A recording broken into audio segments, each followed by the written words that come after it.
यहाँ पे हमारे पास में क्वेश्चन है कि वाटर है वो एक टैप से कंटिन्यूसली फ्लो हो रहा है जिसका इंटरनल डायमीटर 8 × 10⁻³ मीटर और पानी की वेलोसिटी जब वो टैप से बाहर निकलता है तो 0.4 मीटर पर सेकेंड है।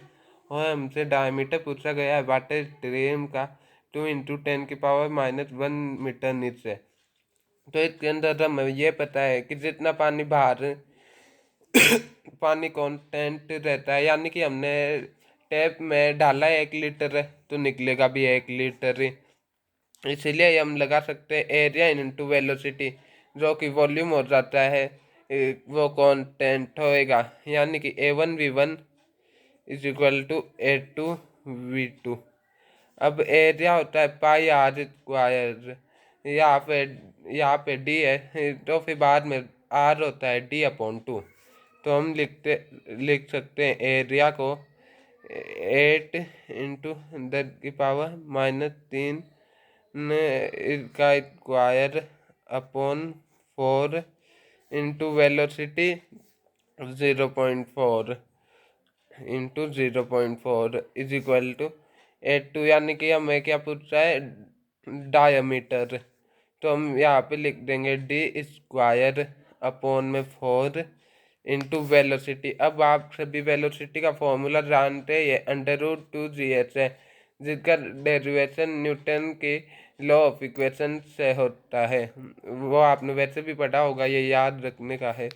√2gh यानी कि √2gh लगाएं तो यहाँ पे याद जाएगा 2 इंटू ग्रेविटी 10 और 9.8 होती है, लेकिन अप्रोक्सीमेटली 10 मान लेते हैं।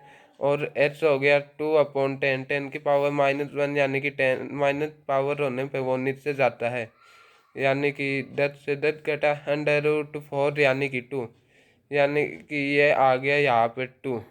अब 4 से 4 कटा और फिर बाद में 0.4 से ये 10 आ गया, ये फिर 2 से 2 1 2 2 2 4 और फिर बाद में ये हो गया लगभग 0.2